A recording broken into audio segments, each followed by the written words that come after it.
पहला पॉइंट जो आप सेक्स डिटर्मिनेशन से पहले सीखेंगे वो ये है कि हनी भी एक सोशल इंसेक्ट है। सोशल इंसेक्ट वो होते हैं जो अपना एक पूरा का पूरा कुनबा अपने साथ लेकर के चलते हैं, जिनमें मेल फीमेल और ग्रुप बनाकर रहते हैं। जैसे मधुमक्खी के छत्ते में 3 तरीके की मधुमक्खियां रहती हैं। एक आपको मालूम है, इसमें रानी मक्खी है, इसे बोलते हैं क्वीन, ठीक है। एक इसमें वर्कर है,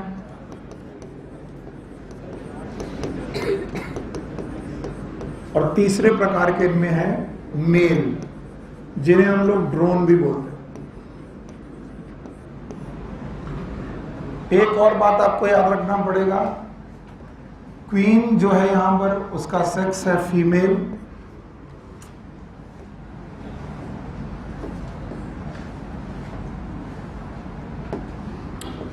ये फीमेल है। वर्कर भी बेटा फीमेल है, और ड्रोन जो है मेल है, और आपको मालूम है ये मेल हैप्लॉइड है। वर्कर हो या क्वीन हो, दोनों के दोनों डिप्लॉइड है। ये भी 2n है और ये भी 2n है।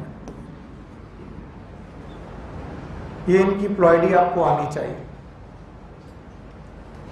तो अभी तक आपने सेक्स डिटर्मिनेशन में एक्स क्रोमोसोम का रोल देखा और वाई क्रोमोसोम का रोल देखा। हनी बी में एक्स और वाई क्रोमोसोम का रोल नहीं है सेक्स डिटर्मिनेशन में। हनी बी में सेक्स डिटर्मिनेशन में एक्स और वाई का रोल नहीं है, बल्कि एक पॉइंट है जिसे आपको याद रखना है। अगर कोई भी बंदा डिप्लॉइड है तो वो फीमेल ही होगा। Diploid is always female. और अगर कोई भी इनमें से हैप्लॉइड है, haploid is always mail.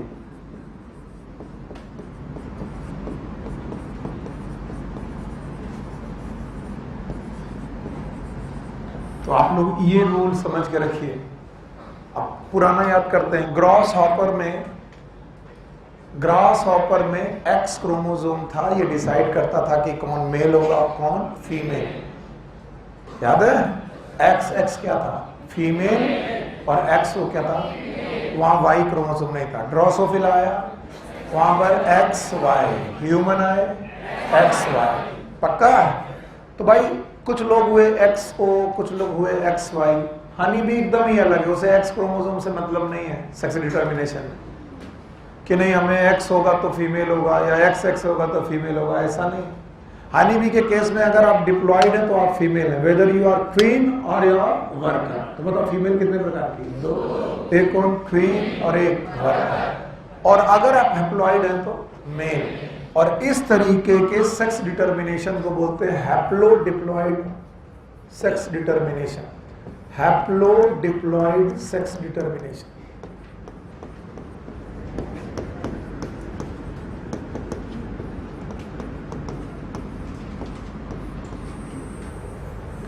It is not exotype, not XY type.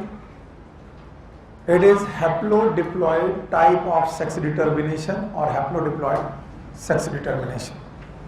तो जो भी डिप्लॉइड है या तो वो फीमेल है, और जो भी हैप्लॉइड है वो मेल है। वन मोर थिंग, एक और थिंग है जो मैं बोल रहा हूं, मे बी हर तरीके की हनी बीज में ना लागू हो, लेकिन ये बाकी ज्यादातर स्पीसीज ऑफ हनी बी में लागू होती है। इनमें जो क्वीन है इट इज फर्टाइल, यानी कि ये रिप्रोडक्शन करती है। इसमें मेल भी है फर्टाइल,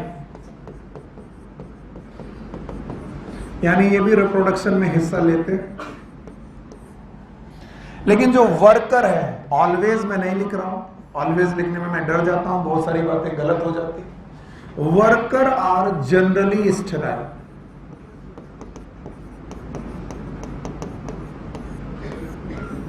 ऑलवेज और जनरली। अब बताओ कौन है जो रिप्रोडक्शन में हिस्सा नहीं लेंगे? वर्कर। ऑलवेज की जनरली? जनरली। ले रहे हो अलग बात है, जनरली ये हिस्सा नहीं ले। और बताइए यहां पर मेल रिप्रोडक्शन करेगा, फीमेल रिप्रोडक्शन करेगी, लेकिन दोनों फीमेल की एक, कौन सी?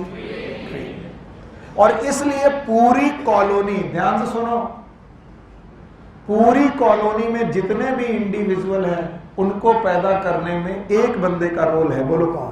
क्वीन। और इसीलिए पूरी कॉलोनी में क्वीन बहुत ही ज्यादा इंपॉर्टेंट हो जाती है। इसलिए ड्रोन, वर्कर सब मिलकर के किसकी रक्षा करते हैं? क्वीन। क्वीन सबकी मदर है, चाहे वो वर्कर हो चाहे वो मेल हो। तो यानी पूरे के पूरी सोसाइटी में पूरा का पूरा जो बेटा तुम्हारे हनी बी का पूरा छत्ता है, उसमें सबसे ज्यादा इंपॉर्टेंट कौन है? क्वीन। और कैसे इंपॉर्टेंट है इसको मैं आगे पढ़ाने जा रहा हूं। तो अभी फिलहाल इतना बताओ, क्या एक सोशल इंसेक्ट है? कितने प्रकार के इंडिविजुअल? तीन है ना? हाँ, तीन में से एक कौन? क्वीन, एक कौन? वर्कर, एक कौन? Male, drone. याद है? और बताओ क्वीन और वर्कर हैप्लॉइड के डिप्लॉइड? और वर्क मेरा मेल इज हैप्लॉइड। कैसे बने वो मैं बता दूंगा। बताइए, क्वीन जनरली फर्टाइल, जनरली नहीं always fertile reproduction, worker generally sterile, और male is haploid and fertile. तो बताओ रिप्रोडक्शन में कौन हिस्सा ले रहा? क्वीन और मेल। तो बताओ पूरी छत्ते में जितने भी इंडिविजुअल हैं उनको पैदा करने में किसका रोल? क्वीन का। You got it? आइए देखते हैं कैसे होता है, क्या करते हैं। तो जो फीमेल है, क्वीन है, ये फीमेल, इसके पास डिप्लॉइड सेट ऑफ क्रोमोसोम है और उनका नंबर है 16 पेयर। और ये बड़ी आसानी से समझ में आ जाता है, 32 क्रोमोसोम। 16 पेयर का मतलब 32 पेयर ऑफ क्रोमोसोम। तो 32 क्रोमोसोम वाली फीमेल मियोसिस करके गैमीट बनाती है, और जब वो मियोसिस करके गैमीट बनाती है तो 2 गैमीट बनते हैं, दोनों गैमीट हैप्लॉइड होंगे। 4 बनेंगे तब भी वो दोनों हैप्लॉइड ही होंगे, यानी 16 क्रोमोसोम का एक बेटा गैमीट बनेगा, दूसरे 16 क्रोमोसोम का दूसरा गैमीट बनेगा। तो बताइए माइटोसिस हुई कि मियोसिस?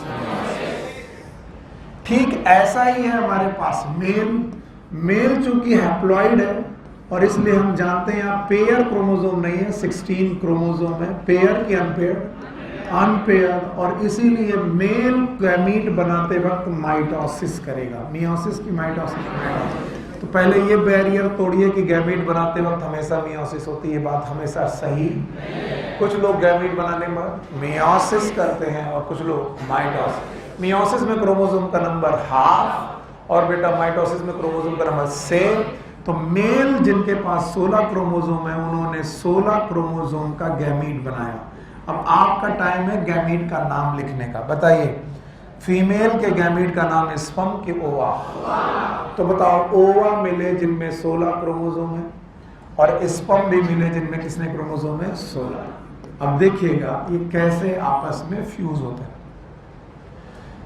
ओवा और स्पर्म अगर फ्यूज हो जाए, ओवा और स्पर्म अगर फ्यूज हो जाए तो बनेगा जाइगोट, और जाइगोट बनते ही यहाँ पर 2n कंडीशन आ जाएगी, और 2n कंडीशन आ गई तो ये 2n कंडीशन बनाएगी एम्ब्रियो, और एम्ब्रियो बनते ही बेटा यहाँ पर इंडिविजुअल बनेगा। मैं डन हूं कि ये डिप्लॉइड है तो मेल की फीमेल फीमेल बन गए। तो फीमेल बनने के लिए फर्टिलाइजेशन जरूरी है। और भाई साहब मैं जो पूछ रहा हूं बताइएगा, फर्टिलाइजेशन होना ये गारंटी है कि ये रिप्रोडक्शन यूनिपेरेंटल है कि बायपेरेंटल? यानी ये बायपेरेंटल होना ये किस बात की गारंटी है? सेक्सुअल रिप्रोडक्शन की। ये सेक्सुअल, हाँ सेक्सुअल। और सेक्सुअल रिप्रोडक्शन हो रहा तो इसमें एक लोग इन्वॉल्व कि 2 लोग? एक कौन? फीमेल और एक कौन? मेल। तो फीमेल और मेल अगर दोनों किसी रिप्रोडक्शन में इन्वॉल्व है तो उससे पैदा होने वाला हमेशा मेल होगा कि फीमेल होगा? फीमेल। नहीं आया? फिर से सुनो, फीमेल और मेल अगर दोनों इन्वॉल्व होकर के बच्चा पैदा कर रहे हैं इसका मतलब वो बच्चा हमेशा फीमेल होगा। लेकिन दूसरे प्रकार के गैमीट भी फीमेल के पास है, ये भी ओवा ही है, और ये बिना फर्टिलाइजेशन के एम्ब्रियो बना रहे, और बिना फर्टिलाइजेशन के एम्ब्रियो बन रहा है और ये एम्ब्रियो आगे चल के ऑर्गेनिज्म बना रहा है। इस तरीके के रिप्रोडक्शन को मैंने बहुत पहले आपको पढ़ा दिया था। What it is known as इसको मैंने आपको पढ़ाया था पार्थिनोजेनेसिस। बताइए what is parthenogenesis? Formation of embryo from female gamete, male gamete की फीमेल गैमेट, और फीमेल गैमेट से बनने वाला प्रोसेस का नाम पार्थिनोजेनेसिस। यानी यूनिपेरेंटल की बायपेरेंटल? यूनिपेरेंटल। अगर यूनिपेरेंटल है तो टाइप ऑफ सेक्सुअल के एसेक्सुअल, और ये एक प्रकार का एसेक्सुअल रिप्रोडक्शन है जिसका नाम है पार्थिनोजेनेसिस, और जिससे ऑर्गेनिज्म बनेगा हमेशा मेल की फीमेल। अब चलो इस नजरिए से देखते हैं, मेल बनाने में फीमेल इन्वॉल्व है, फीमेल बनाने में भी फीमेल इन्वॉल्व है, यस और नो? लेकिन मेल बनाने में मेल इन्वॉल्व नहीं है। मेल को पैदा करने में मेल इन्वॉल्व नहीं है। फिर से सुन लो, फीमेल को पैदा करने में फीमेल इन्वॉल्व है, मेल इन्वॉल्व है, यस और नो? मेल को पैदा करने में फीमेल इन्वॉल्व है, यस और नो?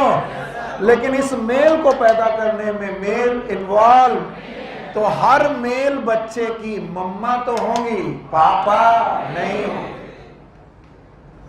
आया।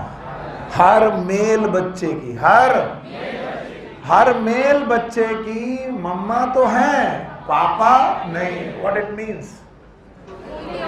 क्योंकि वो किससे पैदा हुई है? पार्थिनोजेनेसिस से। तो हर मेल को पैदा करने में फीमेल का इन्वॉल्वमेंट है, और फीमेल को पैदा करने में फीमेल का इन्वॉल्वमेंट है, यस। लेकिन फीमेल को पैदा करने में किसका इन्वॉल्व है? मेल का। इनका है। तो याद रखना, मेल को पैदा करने में फीमेल का इन्वॉल्व तो है, मेल का इन्वॉल्व नहीं है। तो हर पैदा होते हुए मेल बच्चे की क्या है? माँ, पापा नहीं है। याद रहेगा? नहीं आया? आ गया? अगर इतनी बात आ गई तो मैं आगे की कहानी पढ़ा दूंगा, उसमें कोई डाउट नहीं, वो मैं सिखा दूंगा। बताइए, जितने भी फर्टिलाइज एग होंगे, कैसे वो क्या पैदा करेंगे, और जितने भी अनफर्टिलाइज एग होंगे, पार्थिनोजेनेसिस क्या होती है? याद रहेगी? What is parthenogenesis? Formation of embryo from female gamete without fertilization, yes और no? It is known as parthenogenesis. तो मेल पैदा करना फर्टिलाइजेशन से हुआ कि पार्थिनोजेनेसिस? और पार्थिनोजेनेसिस से होने पर एक लोग इन्वॉल्व कि दो लोग? एक लोग। यूनिपेरेंटल की बायपेरेंटल? इसलिए इनकी बच्चों की लड़कों के पापा होंगे कि नहीं होंगे? नाना होंगे। वो तो मैं सिखाऊंगा ही तुम्हें, और वो तुम कहीं ना कहीं से सीख के आए हो, तभी तुम बोल रहे हो ऐसा। मैं एनसीईआरटी की लाइन सिखा रहा हूँ, तुमको आता है, तुम अच्छी बात है, तुम अपना शांत रहो। बाकी जिनको नहीं आता उनको भी आ जाएगा। एनसीईआरटी के लाइन में लिखा है कि they have grandfather and grandson but not the father and son. वो बात की कहानी है, पहले इतना देख लो। हटा दे इसे, हटा दिया। बताओ, इस तरीके के सेक्स डिटर्मिनेशन का नाम है एक्सओ की एक्स वाई, एक्सओ की एक्स वाई। शांत रहो। इस टाइप के सेक्स डिटर्मिनेशन का नाम एक्सओ की एक्स वाई, एक्सओ। क्या कर रहे हो भैया 15 मिनट से? कहाँ हो? अरे ये एक्सओ नहीं, एक्स वाई है। एक्स वाई भी नहीं है? अच्छा, पापा भी हैं इसलिए एक्स वाई है। हाँ। इस टाइप ऑफ सेक्स डिटर्मिनेशन का नाम बताओ क्या? It is not XO, it is not X Y, it is haplodiploid type of sex determination. नहीं, हर पार्थिनोजेनेसिस में ऐसा नहीं होता, क्योंकि मैं पार्थिनोजेनेसिस 3 प्रकार की पढ़ाऊंगा, एम्फीटोपी, टोकी, अरिनोटोकी, थैलीटोकी। तो अभी वो पार्थिनोजेनेसिस के टाइप पढ़ना आपकी किस्मत में नहीं है। बैठो, इन्होंने कहाँ से क्वेश्चन बनाया जानते हो? इन्होंने कभी पार्थिनोजेनेसिस पढ़ा है?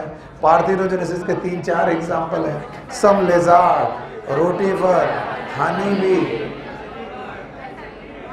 और टर्की। तो तुमने टर्की क्यों नहीं पूछा?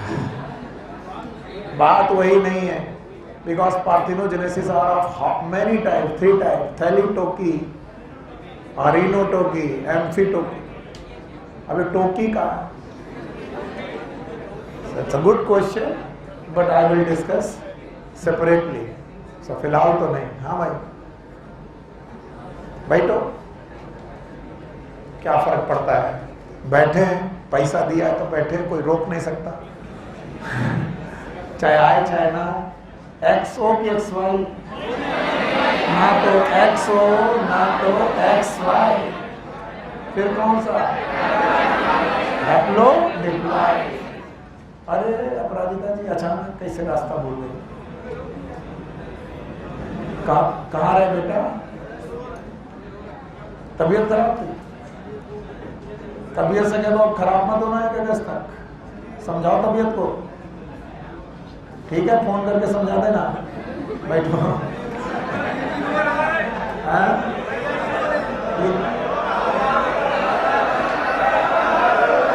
देखो एक बात तो तुम ये कर लो कि जब मैं कभी किसी गर्ल स्टूडेंट को उठाऊं उसके बाद ये हो हा करोगे तो पटक के मारेंगे तुमको। अब तुम उठो राजन। तुमको हर बात में टांग क्यों लगानी होती है? हर बात में क्या है?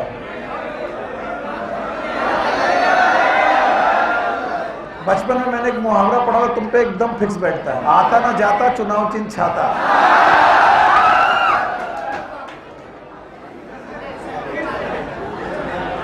एक और पढ़ा था, अकल नहीं है धेले की ढिलिया लगाओ खेले की। अब तुम्हें लग रहा होगा कि मेरी परवरिश कैसी है। हम तुमसे अलग नहीं है, इसलिए हमें बदतमीज मत होने दो। हम हुए तो तुम संभाल नहीं पाओगे। बेटा ये सब कर चुके थे, तुम हो कर, इससे सिलेक्शन नहीं होता। जितने लोग ज्यादा हो करेंगे उनका सिलेक्शन उतने साल और नहीं होगा। करो हो, जाओ मैं तुम्हें श्राप देता हूं। पहला कौन सी सर, डिस्टिल्ड की अनडिस्टिल्ड? ओके चलो आप। तो ये एक्सओ नहीं है, एक्स वाई नहीं है, it is haplodiploid. It is a haplodiploid of type of sex determination. जो भी हैप्लॉइड है, मेल की फीमेल, मेल, और जो भी डिप्लॉइड है फीमेल। अब चलो उस क्वेश्चन को डील करते हैं जिसको ज्यादातर लोग सुन रहे हैं। बताओ, फीमेल एन की टू एन, मेल एन की टू एन, एन पक्का? बताइए गैमीट बना, एन और एन बना। बताओ हैप्लॉइड डिप्लॉइड की हैप्लॉइड हैप्लॉइड हैप्लॉइड, इनका गैमीट हैप्लॉइड रहेगा। फ्यूज हुआ, क्या बना? फीमेल। हाँ फीमेल। पार्थिनोजेनेसिस हुआ, क्या बना? हाँ मेल बना। बताओ ये हैप्लॉइड ये बना मेल। तो एम मतलब, एफ मतलब पक्का? अच्छा बताओ, अब ये मेल ने गैमीट बनाया? No sir. बताइए गैमीट हैप्लॉइड के डिप्लॉइड? हैप्लॉइड। फीमेल ने गैमीट बनाया? Gamete is always haploid. Yes और नो? अब बताओ ये दोनों फ्यूज हुए, एम की F, F what is F? Female. क्या पार्थिनोजेनेसिस हुई? एम की एफ, एम बना। अच्छा बताओ ये लाइन पी है? पता नहीं, ये F1 है और ये F2। यस और नो? ये F1 है, ये F1 है, ये भी F1 है। These are F1, these are F1। अच्छा और ये वाला F2। आइए F1 के मेल को पकड़ते हैं, मेल को पकड़ते हैं। बताइए मेल का पापा है कि नहीं है? नहीं है। बेटा, बेटा है, फीमेल है, सॉरी मेल को पकड़ते हैं। मेल का पापा है कि नहीं है? अच्छा बताओ बेटा नहीं है, बेटी है, तो इसका बेटा पापा भी। लेकिन क्या ये बेटी आगे चल करके बेटा फर्टिलाइजेशन करेगी? मेन सपोर्ट, ये फीमेल है और ये क्या रहा? मेल। मेल में गैमीट बना और ये फीमेल का गैमीट बना, फ्यूज हुआ, क्या बनाया? 2n की 2n। और क्या इसका एक अनफर्टिलाइज एग रहेगा? मेल बनाएगा। जरा आप इसके नजरिए से देखो, इसके बिटिया नहीं है लेकिन बिटिया का बेटा है। इसका मतलब इसका सन है कि ग्रैंड सन? इसका पापा नहीं है लेकिन इनको बनाने वाला एक मेल होगा। यस। तो सन होगा कि नहीं होगा? नहीं होगा। फादर होंगे कि नहीं होंगे? तो क्या होंगे? ग्रैंड, यानी नाना होंगे, नानी नहीं। मजाक मत किया करो, टॉपिक चला जाता है हाथ से। नाना होगा और नाती होगा। बेटा, पापा। तो बताओ सन होंगे कि नहीं होंगे? ग्रैंड सन होंगे, फादर होंगे, ग्रैंड फादर। और इस टाइप के सेक्स डिटर्मिनेशन का नाम हैप्लोडिप्लॉइड टाइप ऑफ सेक्स डिटर्मिनेशन। तो यहाँ एक्स का कोई रोल, एक्सओ का रोल, एक्स वाई का रोल भी नहीं है। यहाँ पर किसका रोल है? हैप्लोडिप्लॉइड। तो हैप्लॉइड होना इज मेल और डिप्लॉइड होना is female. And now this is out of course according to NCERT जो मैं पढ़ाने जा रहा हूं। पहले लिख दिया, जिनका मन ना करे वो आराम से बाहर जाकर के अपना चाय पानी कर सकते हैं, कोई बात नहीं, मेरे को कोई फर्क नहीं पड़ता। एक दो क्वेश्चन 1-2 साल में पूछे गए, इस वजह से मैं उन 85 के बाद 5 क्वेश्चन को ढूंढने की कोशिश कर रहा हूँ, जिसको तुम ये ना कह पाओ कि सर आपने जो पढ़ाया उनमें से 80-85 क्वेश्चन आए, 90 नहीं आए। तो 80 से 85-83 क्वेश्चन तो एनसीईआरटी से आएंगे। 5 से 7 क्वेश्चन जो आउट ऑफ सिलेबस आते हैं उनके लिए मैं सब चीजें पढ़ाता हूँ, तो आप पढ़ लीजिए, एक बार देख लीजिए, ध्यान सुनिए। इसमें से एक हाइपोथेसिस है, ये हाइपोथेसिस सीबी ब्रिज नाम के साइंटिस्ट ने पढ़ाई थी, और इस हाइपोथेसिस को हम लोग ब्रिज हाइपोथेसिस के नाम से जानते हैं।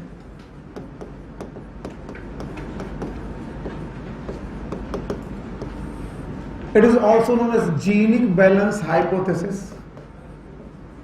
Genic balance hypothesis of sex determination.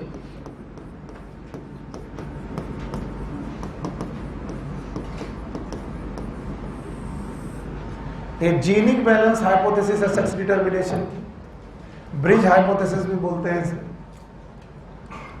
और ये केवल लागू होती है ड्रोसोफिला में, नॉट फॉर ऑल। तो 1-2 साल बच्चों ने मुझसे इस क्वेश्चन को भी पूछा था कि सर ड्रोसोफिला इतना इंपॉर्टेंट क्यों है कि तुम उसके लिए एक अलग से हाइपोथेसिस पढ़ाने लगे।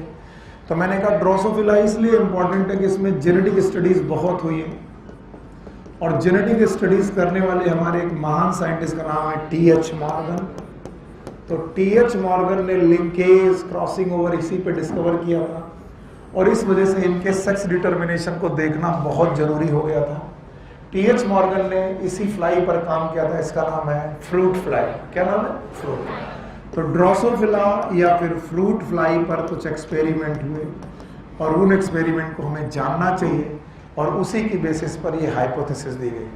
तो पहली बात जो यहाँ लिखा था, इट इज इन सिलेबस, ये out of syllabus, it is out of syllabus. Scientist का नाम सीबी ब्रिज, ब्रिज की हाइपोथेसिस का नाम bridge hypothesis, also known as genic balance hypothesis of sex determination, and this hypothesis is applied for all type of insect, no, only for drosophila। और you have to know, आपको मालूम होनी चाहिए, भले question आए या ना।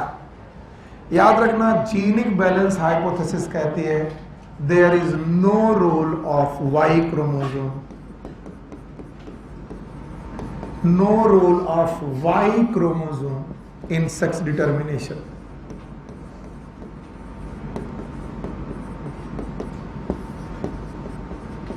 और 2-3 सालों में मैंने जब से पढ़ाई है, इसका एक ड्रॉबैक भी है, वो ड्रॉबैक मैं बोल दे रहा हूं। मैं पढ़ाता ड्रोसोफिला के लिए हूं, और बंदा क्वेश्चन जब लेके आता है तो ह्यूमन के लिए लेके आता है। मैंने ये हाइपोथेसिस ड्रोसोफिला में पढ़ाई कि ह्यूमन के लिए, तो ये ह्यूमन पे अप्लाई। तो ये बात कि वाई क्रोमोसोम का सेक्स डिटर्मिनेशन में कोई रोल नहीं, किस पे लागू होती? ह्यूमन पे भी नहीं लागू होती। ह्यूमन पे ये बात लागू नहीं होती, ह्यूमन पे वाई क्रोमोसोम का बड़ा रोल है। उसके लिए मैं सबके सामने बोल रहा हूँ, ह्यूमन में वाई क्रोमोसोम का बहुत बड़ा रोल है। याद रखना, ड्रोसोफिला में वाई क्रोमोसोम का रोल नहीं है। तो फिर किसका रोल है? बोलते हैं इसमें रोल है रेशियो ऑफ X/A। X/A का रेशियो मायने रखता है। अब कई बार लोग पूछते हैं व्हाट इज X, यहां पर X is number of X chromosome. X यहाँ पर नंबर ऑफ एक्स क्रोमोसोम है, यानी क्रोमोसोम कितने प्रेजेंट है उनको काउंट करना पड़ेगा। और यहाँ पर ए का मतलब है ऑटोसोम, पर ऑटोसोम का नंबर नहीं लिखना बल्कि सेट ऑफ ऑटोसोम।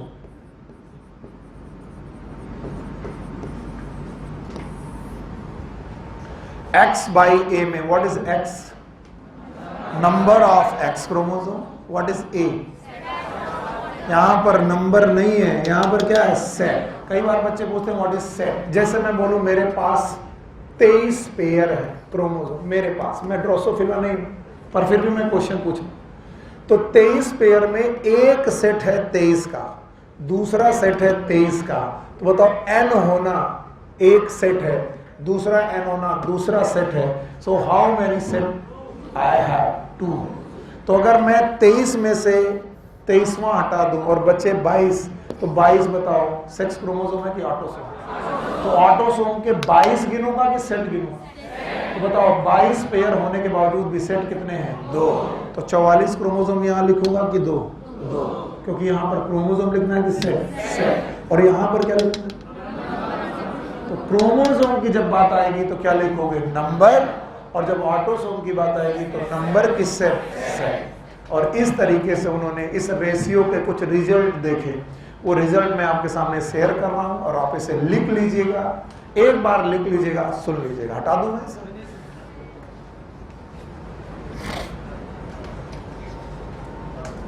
साइंटिस्ट हैं C.V. Bridges. Hypothesis is known as Bridges hypothesis. Bridges hypothesis, also known as genic balance hypothesis for sex determination. And this hypothesis described for Drosophila, और Drosophila में Y chromosome का role नहीं बताया गया और बोला गया कि Y क्रोमोसोम का कुछ रोल नहीं है सेक्स डिटर्मिनेशन में, और बोला गया कि जो भी रोल है वो X का अकेले नहीं है, X क्रोमोसोम और ऑटोसोम के रेशियो का है। केवल X का है कि ऑटोसोम? ऑटोसोम और X। जहां पर X बाई A का रेशियो लिखते वक्त ध्यान क्या रखना है? X लिखें तो सेट ऑफ X लिखें कि बेटा नंबर, और जब A लिखें सेट ऑफ ऑटोसोम। हटा दें? Yes, thank you very much. आगे देखिए, अगर मान लीजिए कहीं पर आपको XX लिखा हुआ मिल जाए और साथ में बोला जाए कि ऑटोसोम का एक नहीं 2 सेट है, तो ये 2 सेट ऑटोसोम के साथ XX है। अगर मैं कुछ ना पढ़ाता और आपको कंफ्यूज ना करता तो बोलता ड्रोसोफिला अगर XX है तो मेल है कि फीमेल? आप क्या जवाब देते हैं? हाँ, पहले नॉर्मल चीज पढ़ो, नहीं तो एबनॉर्मल पढ़ते वक्त दिमाग होगा। अगर XX होता तो मेल की फीमेल, और अगर मैं बोलता XY, इतना तो जानते हो। अभी मैं इनको अलग से सिखाने की कोशिश कर रहा हूं।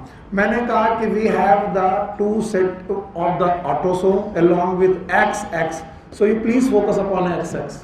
आपको मालूम है ये फीमेल है, आप प्रूव करते हैं कैसे फीमेल है। ध्यान से देखिएगा, once more it is AA that is autosome plus XX, 2X है। लिखते वक्त हम लिखेंगे 2X upon 2 set of the autosome, value आएगी 1। जब भी X बाई A की वैल्यू 1 आए, A है फीमेल, ये फीमेल है। इस डाटा को लिख लीजिए, जब भी X बाई A की वैल्यू 1 आए, ये हमेशा फीमेल होगी, इट इज ऑलवेज फीमेल। चलिए दूसरा आपको बता रहा हूं, 2 सेट ऑफ ऑटोसोम के साथ XY है। अब ये भी आपके लिए नॉर्मल है। अब आप इसमें X का नंबर देखिए, कितना X है? 1, और ऑटोसोम के सेट 2, तो यहां पर आएगा 1/2, वैल्यू आएगी 0.5, और जब भी 0.5 वैल्यू आ जाए आप इसे मेल लिखिए, इट इज मेल। ओके, अगर कहीं पर भी 3 ऑटोसोम के सेट के साथ XY आ जाए,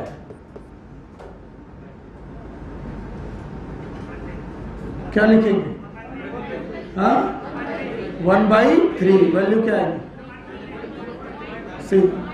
ओके, 1 मोर, अगर 2X के साथ एक Y आ जाए, देखिए 3 ऑटोसोम और 2X और Y आ जाए, अब आप इसे देखिए 2/3, वैल्यू बताओ 0.7। 6, 7, I think, yes or no?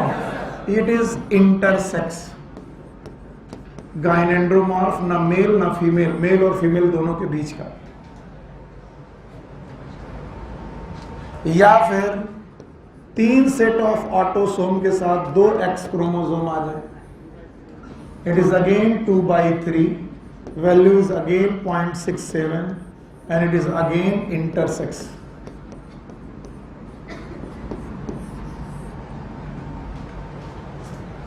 अब जो लोग बुद्धिमान होंगे वो समझ जाएंगे कि 0.5 होना मेल है और 1 होना फीमेल है। आधा वैल्यू 0.5 वैल्यू है मेल है, 1 वैल्यू है फीमेल है। बीच की सारी वैल्यू बीच के लोगों को बनाती है।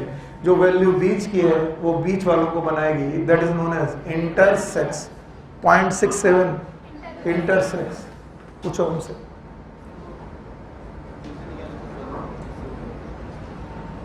पॉइंट 0.67 एक है कि बेटा 0.5 और 1 के बीच का है। 0.5 होना मेल है, 1 होना फीमेल है। इन दोनों के बीच में कोई भी वैल्यू आए वो दैट इज इंटरसेक्स।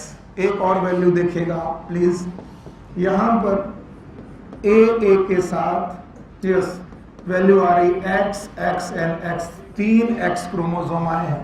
अब जब 3 एक्स क्रोमोसोम आएंगे तो 3/2 लिखेंगे आप, वैल्यू आएगी 1.5। याद रखना 1 से ज्यादा कोई भी वैल्यू आए it is super female. Super female. 1 से ऊपर गए तो सुपर फीमेल। और यहां पर तीसरी कंडीशन जो मैंने थोड़ी देर पहले आपके साथ डिस्कस की थी, फिर से डिस्कस कर रहा हूं। 3 ए हैं, साथ में x और y है, वैल्यू आएगी 1/3 जिसकी वैल्यू आएगी 0.33 आई थिंक यही आएगी। और अगर 0.5 से कोई भी कम चीज आ रही है इट इज सुपर मेल। अब तुम्हें याद क्या करना है, ये तुम कुछ याद नहीं कर पाओगे, आज नहीं कल भूलोगे। जो सबसे ज्यादा इंपॉर्टेंट वैल्यूज हैं ये, बस अगर ये याद करके तो कभी रट्टा नहीं मानोगे। 1 है तो फीमेल, 0.5 है तो बीच का है तो बीच का, और 0.5 से कम है तो मेल कैरेक्टर बढ़ेगा।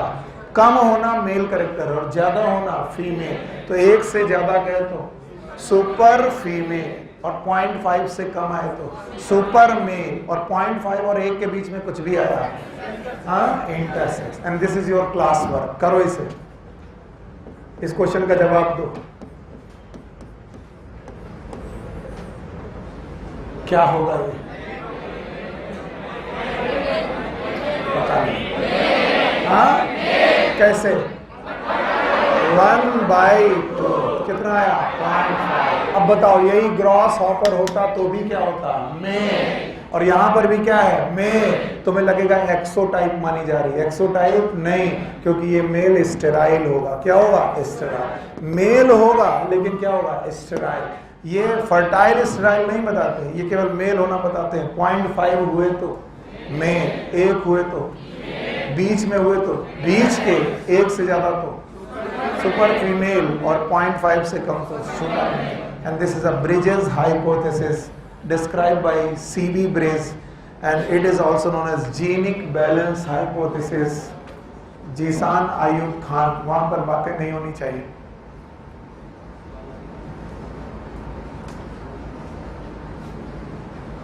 चलो ये वैल्यूज बताओ, बताओगे? चलो बताओ। अब मैं हटा दूं?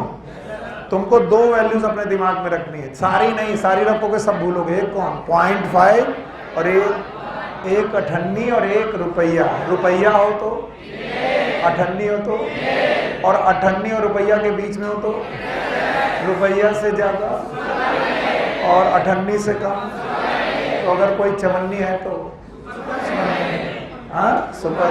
और 1.5 रुपया, 12 आना, इंटरसेक्स। पता नहीं क्यों तुम पंसारी वाली लैंग्वेज में आसानी से समझ जाते। चवन्नी, अठन्नी, रुपया, तो 12 आने नहीं समझते हो? 75 पैसा, इट इज नोन एज 12 आना। व्हाट इज 16 आना? अबे ये भी कॉन्सेप्ट नहीं समझ, 25 पैसा बना 4 आना, तो दूसरा 25 पैसा 4 आना, और तीसरा 25 पैसा 4 आना, 4 4 8 4 12, तो 12 आना मतलब 75 रुपये पैसा नहीं आया। अरे यार कुछ भी नहीं आया। अच्छा बताओ 16 आना, हाँ? और मुहावरा नहीं सुना कि भाई साहब आपने 16 आने, एक सच्ची बात कही। व्हाट इज 16 आने सच्ची? 1 रुपया, नंबर 1 बार। नहीं समझ में आया? अच्छा ये मतलब होता है, आज समझ में आया। बेटा देखो हर एक बात में कॉन्सेप्ट है, अगर तुम सीखना चाहो तो। हटा दें हम, बताओ bridge hypothesis for human Drosophila. और थोड़ी देर बैठ करके सोचो कि तुमको सेक्स डिटर्मिनेशन में मैंने 7 बातें बताई हैं, अगर तुम सीख गए तो मैं काउंट कराता हूं। पहला हैंकिन, एक्स की एक्सो ड्रोसोफिला, एक्स वाई मेल, हाँ फिर मेल वाला सेक्स डिटर्मिनेशन और एक्सप्लेन किया था। इसके बाद 5वां पॉइंट वर्ड्स पढ़ाया था, जेड जेड जेड, और आज आकर के 2 चीजें पढ़ाई, हानि भी और ब्रिज हाइपोथेसिस। तो सेक्स डिटर्मिनेशन वाला टॉपिक इतना आसान नहीं है। कुछ लोग मुझसे बोल रहे बड़ा स्लो पढ़ा रहे हो। स्लो नहीं पढ़ा रहे, सब कुछ पढ़ाने की कोशिश कर रहे हैं, इसलिए आपको स्लो लग रहा है। तो याद रखना 7 बातें अगर आपको मालूम होती हैं तो आपको सही समझ में आता है। इसलिए जो लोग भी कहते हैं सेक्स डिटर्मिनेशन का मतलब XX और XY, वो बेवकूफ़ है, क्योंकि सेक्स डिटर्मिनेशन इस दुनिया में सबसे खतरनाक चीज़ है। कई तरीके से डिटरमाइन किया जा सकता है, यस और नो। और अगर प्लांट में घुस गए तो तुम्हारी हालत खराब हो जाएगी। क्यों मार्केंसिया डाइसियस है और क्यों फ्यूलेरिया मोनोइसियस है, ये पता लगाते लगाते कई लोगों ने अपनी PhD पूरी कर ली। क्या पूरी कर ली? तो सेक्स डिटर्मिनेशन इन एनिमल को मैंने पढ़ा दिया, प्लांट में पढ़ना थोड़ा और मुश्किल है। खैर, इसके बाद हमारा छोटा सा टॉपिक है known as mutation.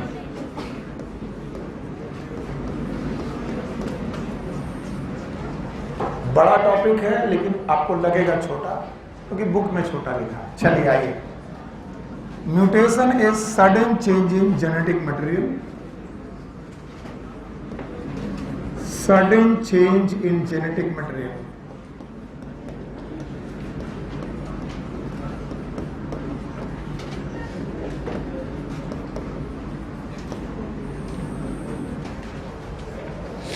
Can be inheritable, जिसे इनहेरिट किया जा सकता है, पर हर म्यूटेशन इनहेरिट किया जाए ये जरूरी नहीं।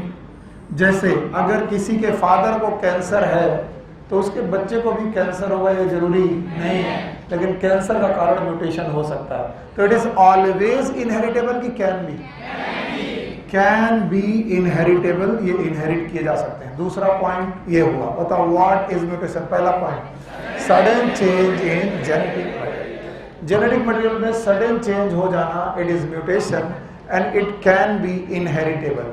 याद रखना, जनरली म्यूटेशन आर रिसेसिव, पहले ही पढ़ा चुका था। Generally mutations are recessive,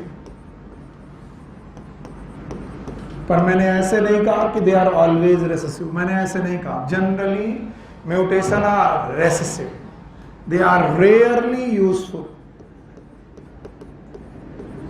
rarely useful होते हैं, मोस्टली हार्मफुल ही होते हैं। ज्यादातर म्यूटेशन हार्मफुल ही होते हैं, बहुत कम म्यूटेशन है जो आपके लिए यूजफुल हो। और तीसरी बात, they are very much necessary for evolution.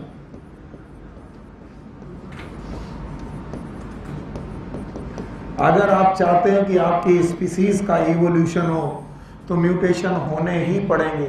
अगर इवोल्यूशन नहीं हुआ, अगर बेटा म्यूटेशन नहीं हुआ तो इवोल्यूशन के चांसेस बहुत कम है, आप इवॉल्व नहीं हो पाओगे। और एक बात जो आपको याद रखनी है, म्यूटेशन आर वेरी स्लो। एक दिन में हम बंदरों से आदमी नहीं बने, मिलियंस ईयर लग गए। इसका मतलब इवोल्यूशन एक स्लो प्रोसेस है, इसलिए म्यूटेशन भी स्लो प्रोसेस है।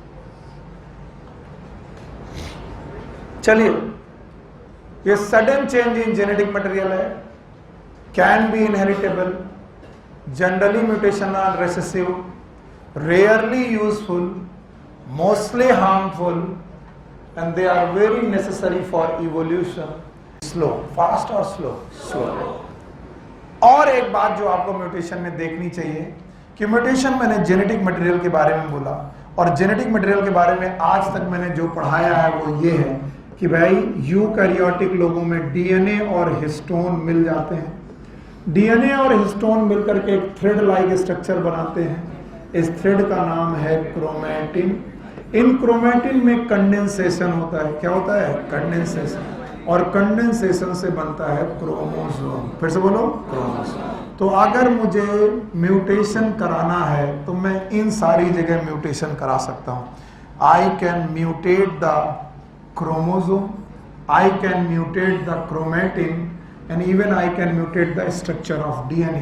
So mutation can be anywhere in DNA, in chromatin or in chromosome, because DNA and histone, they will unite to form chromatin, and chromatin in M phase, किस phase? M phase, become the chromosome.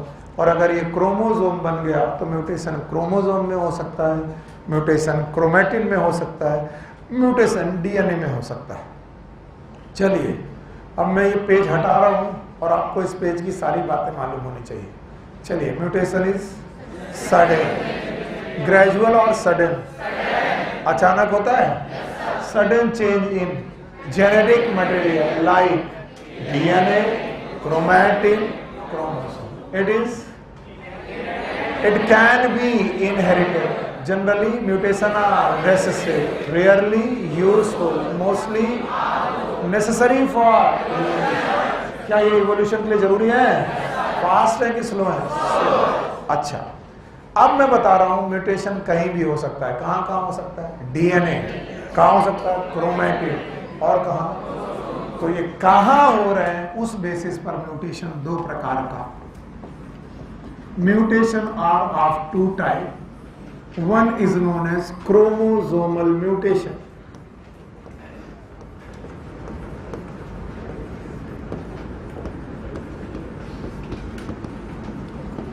Chromosomal mutations. दूसरे प्रकार के mutations they are known as gene mutations.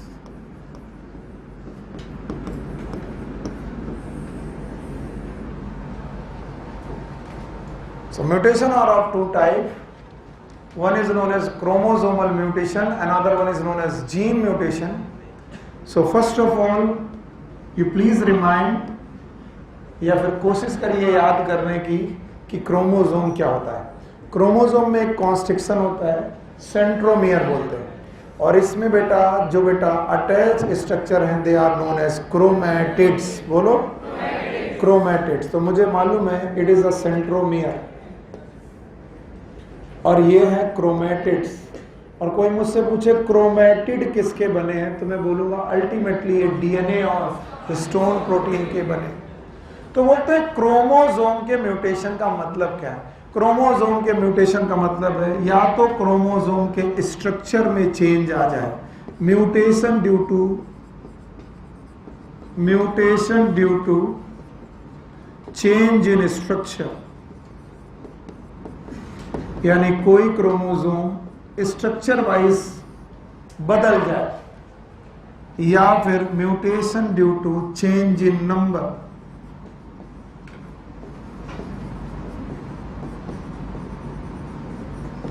Change in number of chromosome. जैसे human के पास कितने chromosome हैं? 23 pair. तो 23 पेयर का मतलब टोटल कितने क्रोमोसोम? 46। और 46 के बजाय आपके पास 47 क्रोमोसोम आ जाए, ये म्यूटेशन है। अगर 43 बचे, ये म्यूटेशन है। 45 बचे, म्यूटेशन है। तो बताओ 45, 43, 42 ये से स्ट्रक्चर की बात चल रही है कि नंबर की? नंबर। और अगर बेटा इस क्रोमोसोम में स्ट्रक्चर में कुछ बदलाव आ जाए तो it is known as mutation. तो म्यूटेशन इन क्रोमोसोम कितने प्रकार से हो सकता है? दो। एक mutation due to change in structure, और दूसरा mutation due to change in number of chromosome. Now gene mutation, everyone here? Gene mutation is the topic of next chapter. जब मैं मॉलिक्यूलर बेसिस ऑफ इनहेरिटेंस पढ़ाऊंगा तब ये फिर से mutation पढ़ाऊंगा।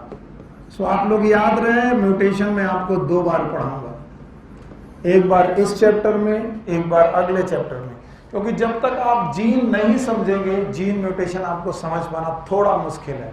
खैर, मैं बायोमॉलिक्यूल आपको पढ़ाया हूं, उस नॉलेज के हिसाब से मैं आपसे कुछ क्वेश्चन पूछ रहा हूं, आप जवाब देंगे?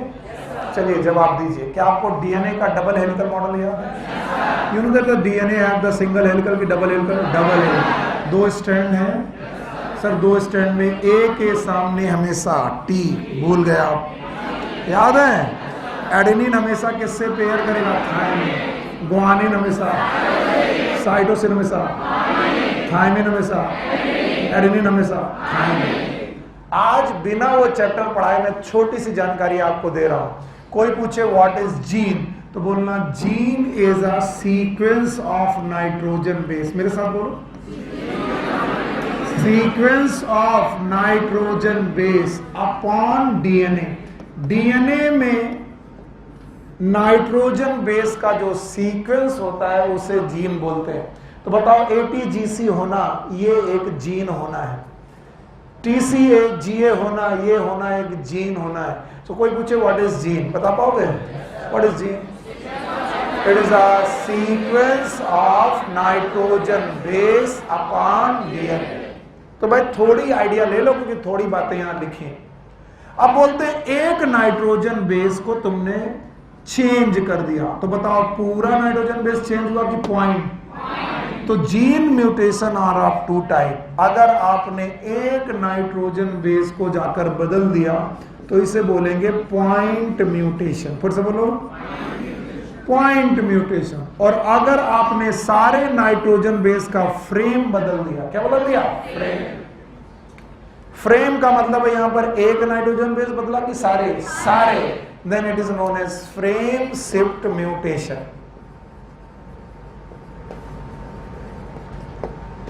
अब वो क्या है उसका टोटल मैं डिस्क्रिप्शन अगले चैप्टर में पढ़ाऊंगा। अभी तो पढ़ा पाना मुश्किल है, क्योंकि अभी जीन ही आपको सही ढंग से मालूम नहीं है। तो बताओ जीन म्यूटेशन कितने प्रकार के? 2। एक कौन? पॉइंट म्यूटेशन, दूसरे कौन? फ्रेम से। पहले बताओ what is gene? Gene is a sequence of nitrogen base upon DNA. तो डीएनए में नाइट्रोजन बेस के सीक्वेंस को हम लोग बोलते हैं जीन। अब बेटा किसी एक नाइट्रोजन बेस को तुमने चेंज कर दिया तो पूरा जीन चेंज हुआ कि उसका पॉइंट? उसका पॉइंट चेंज हुआ था, पॉइंट म्यूटेशन। और अगर पूरे जीन के नाइट्रोजन बेस का सीक्वेंस बदल दिया तो एक चेंज हुआ कि पूरा frame? And that is known as frame shift mutation. Point mutation के एग्जांपल है सिकल सेल अनीमिया। ये इसी जगह पर लिखा हुआ मिलेगा तो आपको आना चाहिए। It is known as sickle cell anaemia. और फ्रेम शिफ्ट म्यूटेशन का एग्जांपल है थैलेसीमिया, जो मैं अभी आपको थोड़ी देर बाद पढ़ाऊंगा। तो one is known as sickle cell anaemia, another one is known as thalassaemia. So gene mutation इस चैप्टर का टॉपिक नहीं है, तो फिर इस चैप्टर के टॉपिक में क्या क्या है? It is chromosomal mutation. So I am going to give you detail of the chromosomal mutation. Okay okay, that guy with the cap, इसे खड़ा करो, खड़े। कैप के साथ तुम ही हो बेटा, ब्लैक कैप, यस, खड़े हो। तुमको मैंने बहुत बार बोला तुम पीछे से बैठ जाओ, बैठ जाओ। बहुत बार बोला कि वैसे तो मैं ध्यान ना दूं, लेकिन जब बदतमीजी होती तो मेरी आंखें वहां पहुंच ही जाती हैं, और तुम इस बात को सीरियसली लिए नहीं। Now tell me what is mutation and all the point. आगे आओ।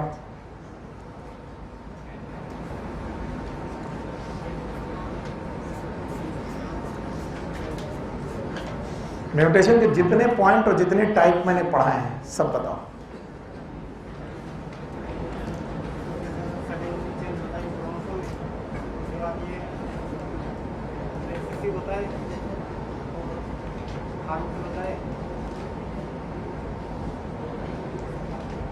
क्या नाम है आपका?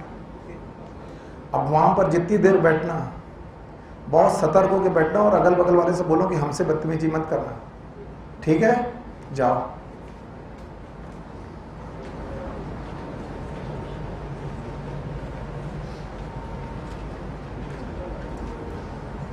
हाँ भाई चलो। म्यूटेशन कितने टाइप का? दोनों याद रहेगा? पहला कौन? दूसरा क्रोमोसोम। क्रोमोसोम म्यूटेशन है, जीन म्यूटेशन है। बताओ जीन म्यूटेशन कितने प्रकार के? दो। जीन म्यूटेशन समझने के लिए डेफिनेशन आनी चाहिए। जीन की आती है? It is a sequence of nitrogen based on point हो सकता है, फ्रेम हो सकता है। पॉइंट म्यूटेशन का नाम sickle cell anaemia, frame cell mutation का थैलेसीमिया। क्या यहाँ बेटा म्यूटेशन क्रोमोसोम से हो सकता है? क्रोमोसोम के म्यूटेशन कितने प्रकार के? दो। Change in structure and change in. So I am going to deal with the chromosomal mutation in detail. और इसमें से एक क्वेश्चन 3 साल पहले पूछा गया, तो आपको लगेगा भले कि एक्स्ट्रा पढ़ाया जा रहा, लेकिन 3 साल पहले ये नीट में आया हुआ क्वेश्चन है, इसलिए बहुत अवेयर रहना। क्रोमोसोमल म्यूटेशन में चेंज इन स्ट्रक्चर, और इनकी लाइनें एनसीईआरटी में लिखी हुई हैं, इसलिए अंडरलाइन कर लेना। स्ट्रक्चर बदलेगा तो क्या क्या बदल सकता है? देखिए क्या बदल सकता है। स्ट्रक्चर बदलते वक्त एक क्रोमेटिड का आर्म छोटा हो सकता है। छोटा होने का मतलब आर्म टूट गई, टूट जाना it is known as deletion. Delete हो जाना it is known as deletion. यूं भी हो सकता है कि क्रोमोसोम नॉर्मल था और उस नॉर्मल क्रोमोसोम में किसी दूसरे क्रोमोसोम का या खुद के क्रोमोसोम का एक पार्ट आकर ऐड हो गया, it is known as addition.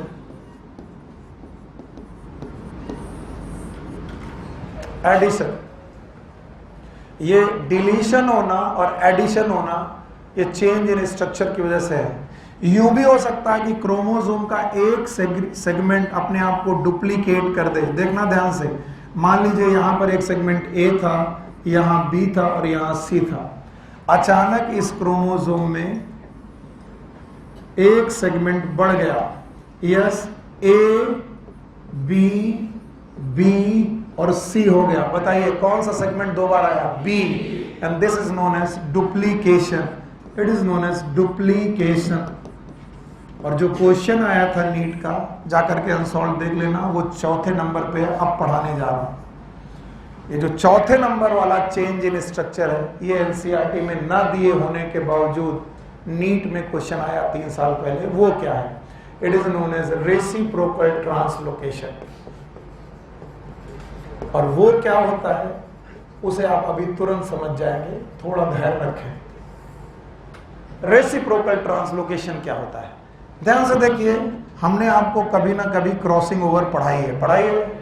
Chromosome number 1 chromosome number 1 के साथ पेयर में रहता है, तो 1 और 1 के बीच में क्रॉसिंग ओवर होना it is known as legitimate crossing over, वैध क्रॉसिंग ओवर। वैध का मतलब ये हो सकता है, इसमें कोई दिक्कत नहीं।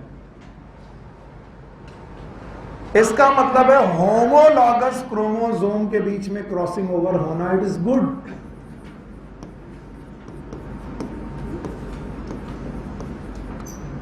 क्रॉसिंग ओवर होना इट्स नॉट बैड, ये तो कोई बात नहीं, ये तो होता ही रहता है, ये तो म्यूटेशन नहीं कहलाता। लेकिन मान लीजिए कि क्रोमोसोम नंबर 1 क्रोमोसोम नंबर 5 के साथ क्रॉसिंग ओवर कर ले, 1 के साथ 1 करे, कोई दिक्कत नहीं। क्रोमोसोम नंबर 1 क्रोमोसोम नंबर 5 के साथ क्रॉसिंग ओवर कर ले। अब जो मैं पूछूं बताओ, मेरा समझ में आ जाएगा। बताओ ये होमोलॉगस की नॉन होमोलॉगस? ये नॉन होमोलॉगस, ये एक दूसरे के लिए, ये एक दूसरे के लिए, ये एक दूसरे के लिए। अगर ये दोनों आपस में क्रॉसिंग ओवर कर ले, बताओ ये लेजिटिमेट की illegitimate? Illegitimate, it is known as अवैध क्रॉसिंग ओवर। इलेजिटिमेट का मतलब होता है अवैध। ये क्रॉसिंग ओवर ठीक नहीं है। और ऐसी क्रॉसिंग ओवर से जब genetic material 2 different non homologous chromosome के साथ जेनेटिक मटेरियल चेंज होगा, नॉन होमोलॉगस क्रोमोसोम के बीच में जेनेटिक मटेरियल चेंज होगा, and this is known as reciprocal translocation. और जिसे तुम अभी हल्का समझ रहे हो, अगर तुम MBBS कर गए तो तुम्हारी जिंदगी में ऐसे क्रोमोसोम की स्टडी बहुत ज़्यादा है। इनमें से जब क्रोमोसोम नंबर 9 और 22 आपस में रेसिप्रोकल ट्रांसलोकेशन करते हैं तो एक कंडीशन पैदा होती है, it is known as Philadelphia chromosome. और सौभाग्यशाली हो कि तुम ऐसे समय पे पैदा हुए हो जब वन नेशन वन एग्ज़ाम है, नहीं तो किसी न किसी साल ये क्वेश्चन किसी न किसी एग्ज़ाम में आ जाता था, या तो जिपमर में, या तो एम्स में, या तो BHU में, या तो AMU में। ऑल इंडिया में नहीं आता था क्योंकि all India basically NCERT follow करती थी। तो ये क्वेश्चन बहुत बार पूछा गया। गूगल कर लेना, घर जाके बहुत सारी चीज़ें गूगल करते हो कि जब 9वां क्रोमोसोम 22वें क्रोमोसोम के साथ रेसिप्रोकल ट्रांसलोकेशन करता है तो कौन सी बीमारी हो जाती है? बहुत सारे कैंसरस कंडीशन पैदा होते हैं, and this cancerous condition is known as Philadelphia chromosome. बोलो, so all the chromosome are the Philadelphia? No. When the 9 chromosome cross over with 22, this condition is known as Philadelphia chromosome. और याद रखना, मुझे डर है कि 3 साल पहले ये तो नहीं पूछा गया, इस नाम से नहीं पूछा गया, लेकिन इस नाम से पूछा गया कि व्हाट इज रेसिप्रोकल ट्रांसलोकेशन। तो मुझे डर है कि किसी ने क्वेश्चन पेपर देखकर क्वेश्चन पेपर बनाया तो वो पूछेगा रेसिप्रोकल ट्रांसलोकेशन का क्या एग्जाम्पल है, और हो सकता है उनमें से एक एग्जाम्पल क्या दिया हो, फिलाडेल्फिया। और तब अगर ऐसा हुआ तो आप सही कर देना। तो बताओ कितने तरीके से स्ट्रक्चर बदल सकता है? चारों के तरीके बता पाओगे? पहला डिलीशन, एडिशन, डुप्लीकेशन। और अपनी NCERT में देखो कितने तरीके से लिखा है, लिखा होगा डिलीशन और इंसर्शन, लिखा है। तो इंसर्शन 2 प्रकार का हो सकता है, एक कौन सा? एडिशन, और एक डुप्लीकेशन। तो अंडरलाइन कर लो, ये पूरा आउट ऑफ द कोर्स नहीं है। तो क्रोमोसोम का स्ट्रक्चर डिलीट हो सकता है, क्रोमोसोम का स्ट्रक्चर इंसर्ट हो सकता है, और इंसर्ट हुआ तो 2 तरीके से इंसर्ट हो सकता है, एक कैसा? एडिशन, और एक कौन? डुप्लीकेशन। एंड तीसरा तरीका भी है, and that is known as reciprocal translocation. अभी तो आया नहीं, आया तो बताओ मैंने म्यूटेशन क्या पढ़ाया था? सडन चेंज पढ़ाया था।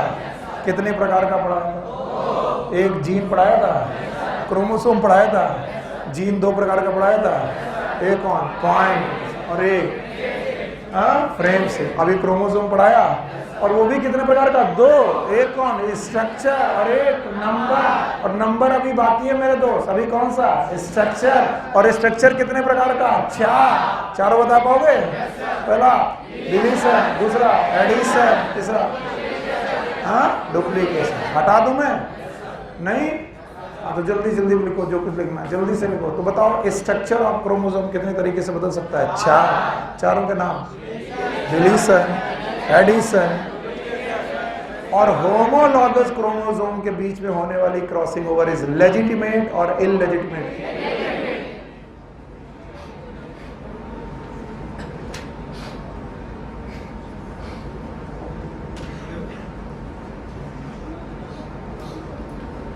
खड़े हो, तुम्हारे बगल में क्या बात हो रही? तुम लोगों ने कहा था कि सर यहां पर कोई बदतमीजी नहीं होने देंगे हम लोग जब तक बैठे हैं।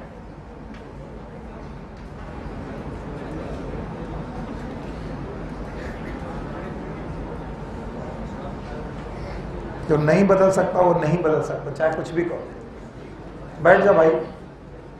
आइए, क्रोमोसोमल म्यूटेशन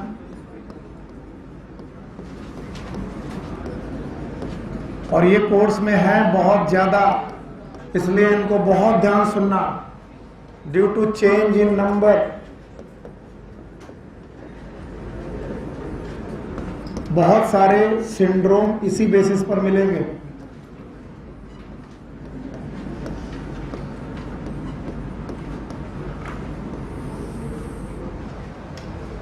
और ये 2 प्रकार के म्यूटेशन है। एक का नाम है यूप्लॉइडी,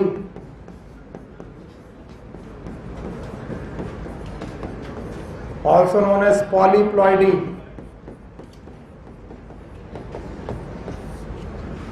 एक का नाम है एन्यूप्लॉइडी। तो इस चैप्टर को खत्म होने के पहले ये सब कुछ सीखना है तुम्हें, क्योंकि अभी बहुत सारे सिंड्रोम तुम्हें एन्यूप्लॉइडी के मिलेंगे।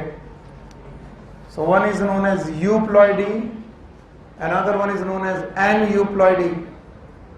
तो ये तो एबनॉर्मल चीजें हैं, पहले नॉर्मल चीजें समझो तो एबनॉर्मल चीजें अपने आप समझ में आ जाएंगी। हम सब अपने आप को अगर देखें तो हमारे पास 23 पेयर क्रोमोसोम है। 23 पेयर होना क्या है इसको पहले सीखें। 23 पेयर होने का मतलब है 23 क्रोमोसोम के 2 सेट, और जो हैप्लॉइड सेट है, एक सेट है, उसी को बोलते हैं जीनोम। तो पहले बताओ व्हाट इज जीनोम। 46 क्रोमोसोम होना जीनोम है कि 23? So haploid cell of the chromosome, it is known as genome. और जब जीनोम नहीं जानोगे तो ह्यूमन जीनोम प्रोजेक्ट कैसे जानोगे? What is genome? Haploid set of chromosome.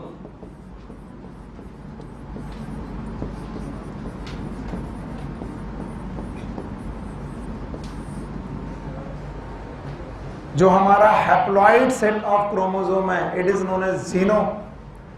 तो बताओ एक क्रोमोसोम जीनोम है कि 23?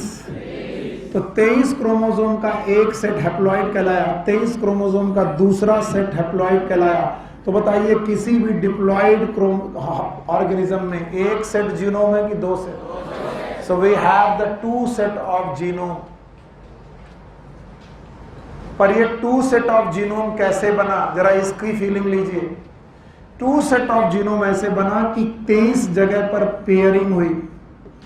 पहले क्रोमोसोम की पेयरिंग, दूसरे क्रोमोसोम की पेयरिंग, तीसरे क्रोमोसोम की पेयरिंग, चौथे एंड सो ऑन। ऐसे कितने पेयर हैं? 25। जिसमें से हर पेयर को बोलते हैं सोमिक, सोमिक या फिर Somi. So every pair of the chromosome is known as somi। और पेयर में 2 लोगों का होना, इट इज नोन एज डाइसोमी। तो हमारे पास कितनी डाइसोमी है? बस सीख गए तुम लोग। कितनी डाइसोमी है? 23। जब 23 डाइसोमी है तो हम लोग 2 सेट बनाते हैं, इसका मतलब डिप्लॉइड। बोलो क्या? डिप्लॉइड। तो कितनी जगह डाइसोमी? 23 जगह। तब हम क्या बने? डिप्लॉयड। तो बताओ डिप्लॉयड होना और डाइसोमी होना एक ही बात है कि अलग अलग? अलग अलग। सोमी होना एक पेयर के रेस्पेक्ट में देखा जाता है, और प्लॉइडी होना सेट के रेस्पेक्ट में। किसके? सेट। बताओ डिप्लॉयड का मतलब 23 का एक सेट, 23 का एक सेट। ट्रिप्लॉइड 23 के 3 सेट। हैप्लॉइड 23 के एक सेट। 4 नहीं पूछेंगे। हैप्लॉइड 23 का एक सेट। डिप्लॉइड 23 के 2 सेट। ट्रिप्लॉइड पक्का? और बताओ सोमी का मतलब एक पेयर। तो बताओ सोमी में 2 लोग, डाइसोमी। तो बताओ हमारे पास कितनी डाइसोमी है? 23 जगह पर डाइसोमी है, तो हम डिप्लॉइड हुए। तो डिप्लॉइड होना और सोमी होना एक ही बात है। तो जब पेयर के रेस्पेक्ट में बोलेंगे तो सोमी बोलेंगे, और जब सेट के रेस्पेक्ट में बोलेंगे तो डिप्लॉइड। आप सुनो यूप्लॉइडी की कहानी कैसे चालू होती है। बोलते हैं यूप्लॉइडी की कहानी चालू होती है जीवन से। जीवन में हमारे पास क्रोमोसोम के पेयर है। मैं 2 ही दिखा रहा हूं, इसका मतलब एक ही पेयर नहीं है। कितने पेयर है? 23। फिर हमारा एस फेज आता है, और एस फेज में हम अपने पेयर को डबल करते हैं कि अमाउंट को? अमाउंट को। तो अभी भी 23 पेयर हैं, लेकिन बताओ अमाउंट में डबल। फिर आता है एनाफेज। बोलो क्या आता है? एना। और एनाफेज में ये सारे क्रोमोसोम फिर से टूटते हैं। तो बताओ 2 क्रोमोसोम यानी एक पेयर ऑफ क्रोमोसोम से कितने क्रोमोसोम बनते हैं? 4। ये एनाफेज के बाद आता है टीलोफेज। फिर बोलो telophase, prophase, metaphase, anaphase, telophase. Telophase के पास होना ये चाहिए कि ये हर क्रोमोसोम अलग अलग न्यूक्लियस में चला जाए। यस और नो? तो बताओ यहां पर N और N होना क्या है? 2N। यहाँ पर भी 2n, पर जो यहाँ पर क्या है n n n, और होना ये चाहिए कि एक साथ 4 सेल बन जानी चाहिए। माइटोसिस की मियोसिस, मियोसिस क्या बन जानी चाहिए? 4 सेल, और हर सेल में क्रोमोसोम आधे चले जाने चाहिए।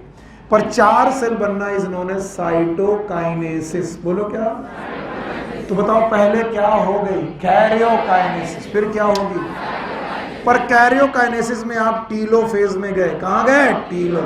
और टीलोफेज में जाने के बाद आपके पास 4 क्रोमोसोम पैदा तो हुए, लेकिन चारों क्रोमोसोम एक ही सेल में रह गए। ये कब हो सकता है? कि टीलोफेज तो हुआ लेकिन क्या नहीं हुई? Cytokinesis. So it is a absence of cytokinesis after। ये तक एनसीईआरटी ने लिखा है, घर जाके अंडरलाइन करना। It is absence of cytokinesis। फिर से बोलो, absence of cytokinesis। absence मतलब negative. After telophase will give you n कितने n? 4 है। तो बताओ हैप्लॉइड हुए, डिप्लॉइड हुए कि टेट्राप्लॉइड? टेट्राप्लॉइड। तो बताओ टेट्राप्लॉइड जब हुए आप, तो आपके क्रोमोसोम पेयर में बढ़े कि सेट में? सेट में। आप कहते थे 2n और आप हो कैसे गए? 4n। तो क्या बढ़ा? क्रोमोसोम। और क्रोमोसोम का नंबर 1 2 बढ़ा कि सेट बढ़ा? तो सेट ऑफ क्रोमोसोम का बढ़ जाना, it is euploidy. It is increase और change. It is change in set of chromosome. Chromosome के सेट का चेंज हो जाना, it is known as euploidy. And this euploidy is also known as polyploidy. क्या बोलते हैं इसे? Polyploidy. This is also known as polyploidy. Shweta, plant breeding में कहां यूज किया था?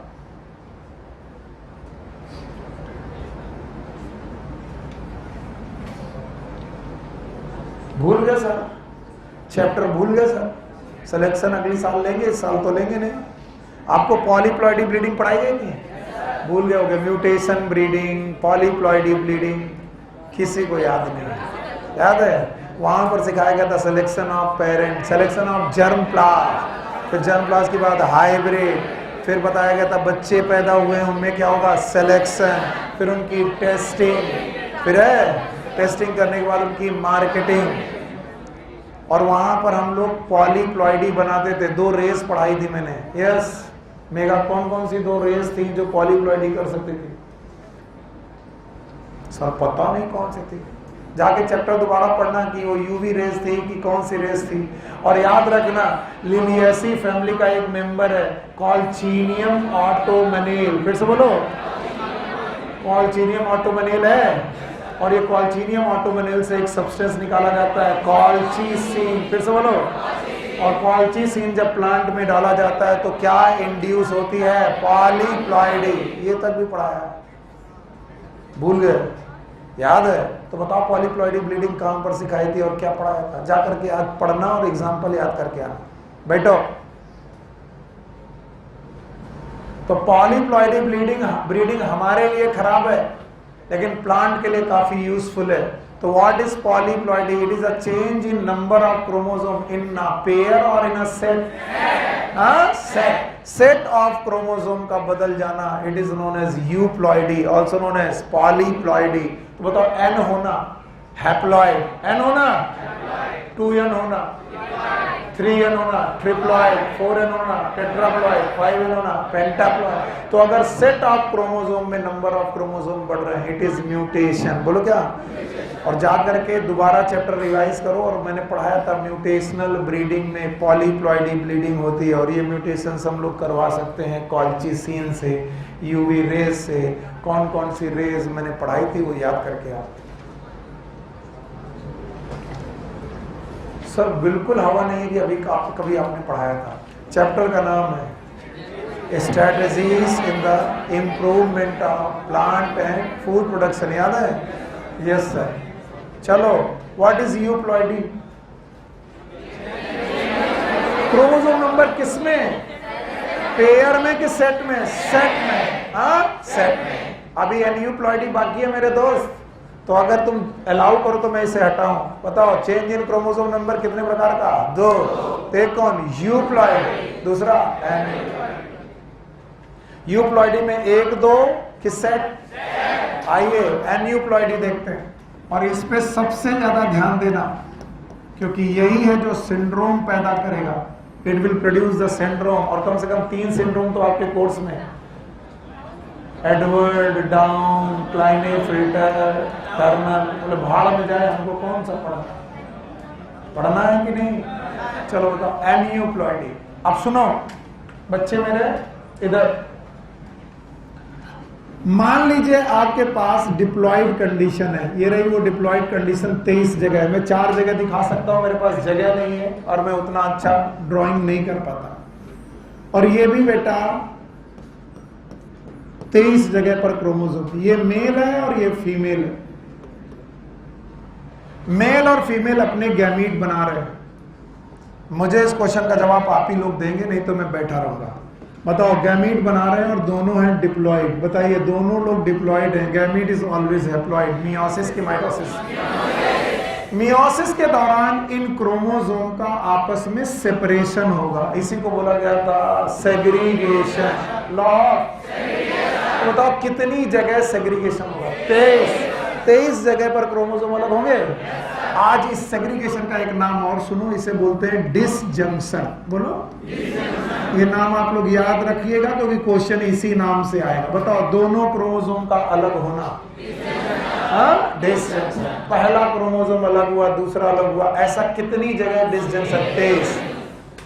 मान लीजिए डिसजंक्शन के दौरान कोई एक क्रोमोसोम डिसजंक्शन नहीं हुआ। जब नहीं हुआ तो क्या हुआ, आइए देखते हैं। मियोसिस होने पर सारे क्रोमोसोम डिसजंक्शन हो गए। पहला हो गया, दूसरा हो गया, तीसरा हो गया। एक का डिसजंक्शन नहीं हुआ, सॉरी, डिसजंक्शन होने पर एक क्रोमोसोम आया, इधर एक आया, एक आया। एक क्रोमोसोम दोनों के दोनों लेकर के चला आया। दोनों लेकर के चला आना मतलब पहले पेयर का डिसजंक्शन हुआ, दूसरे का हुआ, तीसरे का हुआ, और भी सारे का हुआ, पर इसका नहीं हुआ। इसका नहीं हुआ, इसका मतलब यहां पर पेयर अलग हुआ कि साथ आ गया? साथ। अब ये मेल है तो इसे बोलेंगे स्पर्म। सर ये स्पर्म आ गया। अब बेटा उसी बंदे का दूसरा गैमेट कैसा होगा, जरा देखने लायक बात है। पहले पेयर का डिसजंक्शन हो गया तो पहला क्रोमोसोम तो अनपेयर्ड होगा, दूसरा अनपेयर होगा, तीसरा अनपेयर होगा, और जिसका डिसजंक्शन नहीं हुआ वहां पर क्रोमोसोम होगा कि नहीं होगा? नहीं होगा, खाली जगह हो, खाली जगह हो। क्यों खाली जगह होगी? क्योंकि उसका पेयर उसी के पास है कि अलग आ गए? अलग आ गए। बताओ, ये स्पर्म है और ये भी क्या है? स्पर्म। और मैंने कहा कि ओवा नॉर्मल बन गए। मैंने ऐसे कहा कि ओवा नॉर्मल बन गए। मैंने ये नहीं कहा कि ओवा नॉर्मल बनेंगे, मैंने कहा बन गए। बन गए तो मान लो ओवा नॉर्मल बन गए, और ओवा के सारे पेयर में डिसजंक्शन नॉर्मल हुआ। अब ये रहे ओवा और ये रहे स्पर्म, और ये दोनों लोग आपस में मेट कर रहे हैं, ब्रीडिंग कर रहे हैं। ब्रीडिंग करने पर इस स्पर्म, जिसका नाम है स्पर्म नंबर 1, ओवा नंबर 1 के साथ फ्यूज करा रहे हैं। प्लीज फ्यूज कराइए और मुझे बताइए क्या हो रहा। पहला क्रोमोसोम पेयर हुआ कि अनपेयर हुआ? दूसरा क्रोमोसोम पेयर, तीसरा क्रोमोसोम पेयर, चौथा वाला इसको इसके साथ देखो, बताइए वहां पर एक कॉपी आई कि 3? चौथा पेयर। अब बताओ, ये सोमी है? सोमी है? सोमी है? सोमी है? सोमी है, लेकिन इस सोमी में 2, इस सोमी में 2, तो बताओ ये मोनोसोमी की डाइसोमी, और इस सोमी में 3। नाम बताओ, ट्राइसोमी। यस और नो? यस। अगर ये ट्राइसोमी ना होती दोस्तों तो हर पेयर होता एक जैसा, और हर पेयर एक जैसा होता तो n होते कि 2n, तो हमारे पास पूरा सेट बढ़ गया है कि एक क्रोमोसोम, और इसीलिए हम इसे लिखेंगे 2n+1, and this 2n+ is known as trisomy. This is known as trisomy.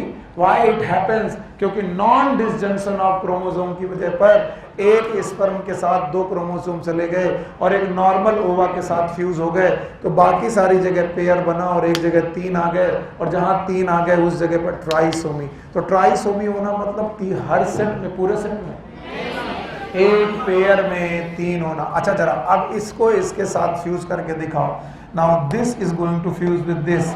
चलो बताओ क्या हुआ होगा, बता पाओगे? सर कुछ नहीं हुआ, पता नहीं क्या हुआ। बोलो पहला पेयर हुआ, दूसरा पेयर हुआ, तीसरा भी पेयर हुआ, चौथे में 1 आया, चौथे में पांचवे में पेयर हुआ। बताइए ये डाइसोमी की ट्राइसोमी, ये और ये वाला मोनोसोमी। तो ये 2n-1 कहलाएगा। क्या कहलाएगा? 2n-1 and this is known as monosomy. तो सोमी का मतलब पूरा सेट होना कि बेटा एक पेयर, हाँ एक पेयर। तो एक पेयर में 2 लोग, डाइसोमी। एक पेयर में 1 लोग, एक पेयर में 3 लोग, एक पेयर में 4 लोग, हाँ टेट्रासोमी। तो मैं कुछ चीजें लिख रहा हूं और आप इन लिखी हुई चीजों को ध्यान दें। अगर आप ध्यान दे गए तो आपको आ गया। चलिए इन सारी चीजों को ध्यान दीजिए। बताइए 2n+1 क्या ये ट्राइसोमी है? बताइए 2n+1+1 ये ट्राइसोमी एक जगह है कि 2 जगह? 2 जगह। It is double trisomy. +1+1 को मैंने 2 क्यों नहीं लिख दिया? क्योंकि एक पेयर में कि अलग अलग? अलग अलग। अच्छा बताओ 2n-1 इसका मतलब एक बचा हुआ है उसमें से, बाकी नहीं है। ये sir no.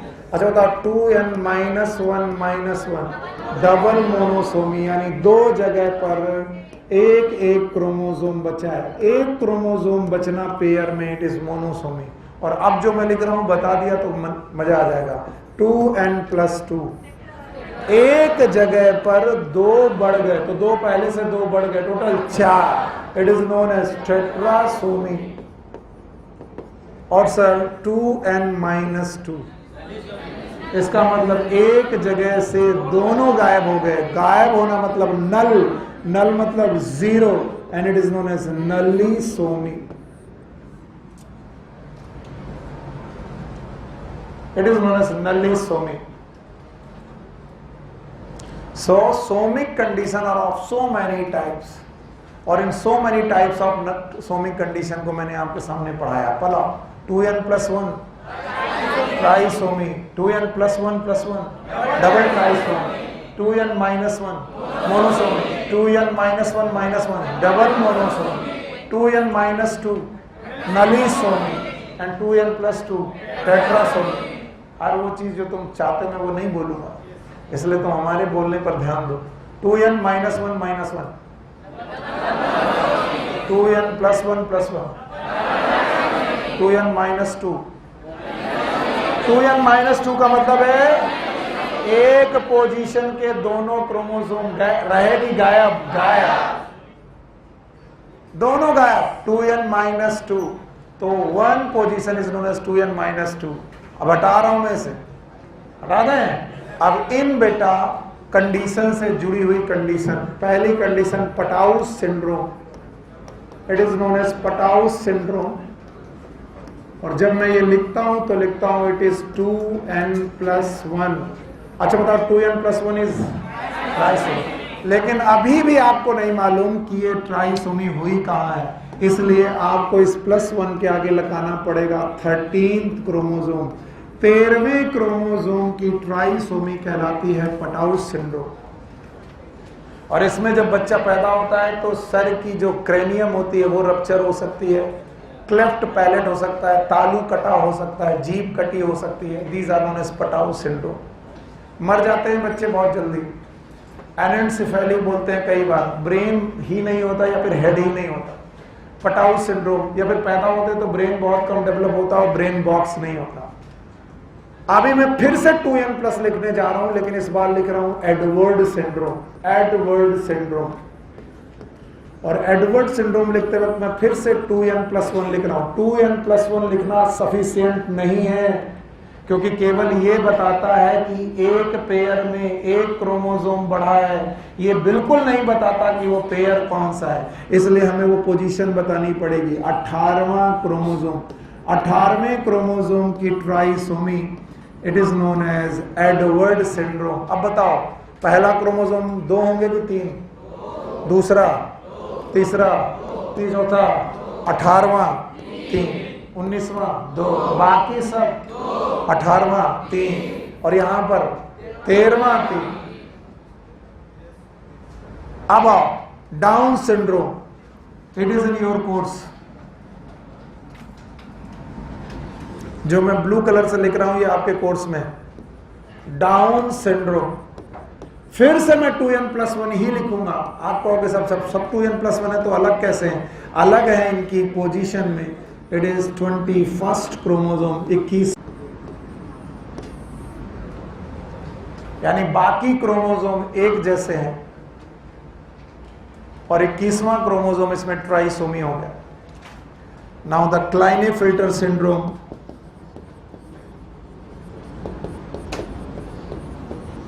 and this Klinefelter syndrome, it is again 2n+1,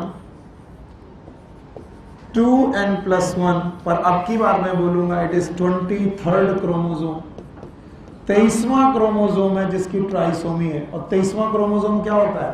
sex chromosome, and it represent like this, ऐसे रिप्रेजेंट होगा XXY, and this is Klinefelter syndrome. तो बताओ यहाँ पर 2X और 1Y है, इसका मतलब 3 क्रोमोसोम है, and that's why it is known as trisomy. और एक और आपके कोर्स में है, आपको आना चाहिए, and this is known as Turner syndrome. और आप बताओ ये कंडीशन मैंने क्या लिखी? 2n-1। Yes, it is monosomy, और वो भी मोनोसोमी में भी पोजीशन बताना बाकी है। 23rd, 23वें क्रोमोसोम की मोनोसोमी है, इसलिए हर बार +1 लिखने के बाद आपको पोजीशन बतानी पड़ेगी। एंड इट इज XO, यानी एक क्रोमोसोम है दूसरा नहीं है। सी इज फीमेल बट स्टेराइल, ये फीमेल है लेकिन स्टेराइल है। बताइए यही क्रॉस ओवर होता तो क्या होता? मेल होता। मेल, XO होना is mail for cross over, लेकिन ह्यूमन के लिए XO होना फीमेल है, और वो भी एक सिंड्रोम है। सिंड्रोम का नाम टर्नर सिंड्रोम। तो इन्हें आप हल्के में मत लीजिए, किसी भी तरीके से कोई भी बात इसे हल्के में मत लीजिए। 13वें क्रोमोसोम पटाउस सिंड्रोम, 18वें एडवर्ड, 21वें, अच्छा क्लाइनेफिल्टर 23, टर्नर 24। मुझे याद नहीं होता तो मैंने अपने जुगाड़ बनाए थे, मैं सिखा देता हूँ। 18 की स्पेलिंग ई से चालू होती है, एडवर्ड की स्पेलिंग ई से चालू होती है, तो 18वां और एडवर्ड मुझे ऐसे याद रह गया। डाउन में से 2 1 के नीचे आता है, यानी 2 is down to the 1, and that's why मुझे डाउन दिखते ही 2 और 1 साथ दिखते हैं, and that's why 2 1। It is nothing related with the Down. Down एक वैज्ञानिक का नाम है, तो ऐसे मत समझ लेना डाउन का मतलब 21 होता है, ऐसा नहीं है। मेरे याद करने का जुगाड़ है 21वां। और 23वें क्रोमोसोम के 2 सिंड्रोम है, एक ट्राइसोमी और एक मोनोसोमी, वो याद ही रह जाते हैं। अभी तक जो कुछ था वो ट्राइसोमी था, अचानक बात टर्न हो गई, टर्न होकर के मोनोसोमी हो गई, and that's why it is known as Turner syndrome. जब तक मैं ट्राइसोमी करता रहा कोई बात नहीं, बात टर्न हुई और क्या हो गई? मोनोसोमी। तो मोनोसोमी इज टर्नर सिंड्रोम। और मुझे केवल 13वां याद करना पड़ता है, और ये अपने आप याद हो जाता है, इसका नाम ही ऐसा है, it is known as Patau's syndrome, 13वां क्रोमोसोम। बता पाओगे? और इसमें एक क्वेश्चन और कभी BHU या किसी एग्जाम ने पूछा है, मुझे श्योर नहीं है कौन सा एग्जाम, लेकिन पूछा है, and that is known as cri du chat syndrome. Cri du chat syndrome, and it is also known as cat cry syndrome. जब बच्चा पैदा होगा और थोड़ा बड़ा होने लगेगा तो उसके रोने की आवाज ऐसे लगेगी जैसे कहीं बिल्ली रो रही है, and that's why it is known as cat cry syndrome. And it is nothing with trisomy, it will never, it is no relation with the trisomy, it is related with the deletion.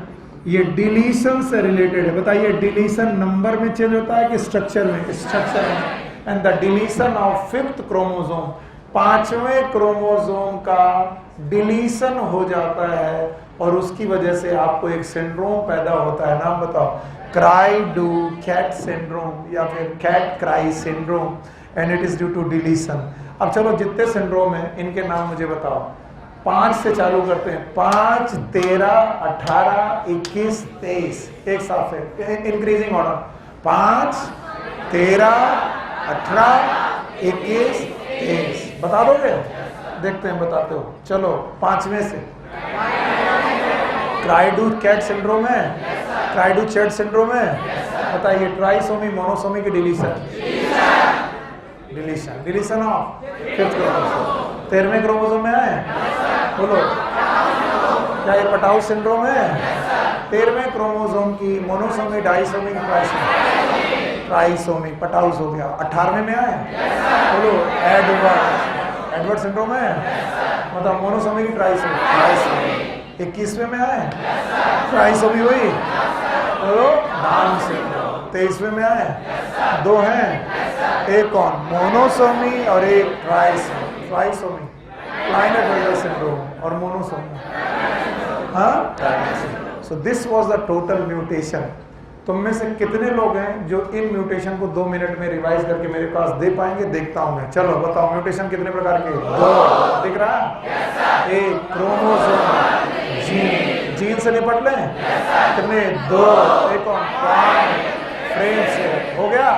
Gene की definition याद है? It is a sequence of nitrogen base upon DNA. Chromosomal mutation में है, 2 प्रकार का है। एक और स्ट्रक्चर, और स्ट्रक्चर कितने प्रकार के? 4। Deletion, addition, duplication and reciprocal translocation. Philadelphia याद है? रेसिप्रोकल ट्रांसलोकेशन है। यस। आगे आओ। नंबर कितने प्रकार का? 2। Euploidy, aneuploidy. यूप्लॉइडी का नाम पॉलीप्लॉइड, याद है? यूप्लॉइडी में सेट चेंज होगा कि pair? Set. N, 2N, 3N, 4N होना, इट इज यूप्लॉइडी। यूप्लॉइडी में क्या हो जाएगा और क्या नहीं होगा? टीलोफेज होगा और साइटोकाइनेसिस नहीं होगा। पक्का? फिर आए एन्यूप्लॉइडी, बोलो एन्यूप्लॉइडी। यहाँ पर सेट है कि पेयर? पेयर में 3 तो ट्राइसोमी, 2 तो डाइसोमी, 1 तो मोनोसोमी, 0 तो नॉलिसोमी, 4 तो टेट्रासोमी। ज्यादातर सिंड्रोम ट्राइसोमी के। किसके हैं? ट्राइसोमी। एक बेटा मोनोसोमी का, एक डिलीशन का। डिलीशन वाला ट्राइडू कैट। 5वां है ट्राइसोमी के 5, याद है? 4, बोलो 13 पटाउ, 18 एडवर्ड, 21 डाउन, 23 क्लाइनफेल्टर और मोनोसोमी का 1। It is known as Turner syndrome. Now the Mendelian disorder.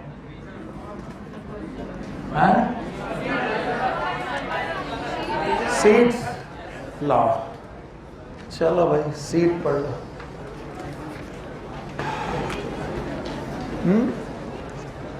Seat मिली कैसे नहीं? तुम रही थी कहाँ?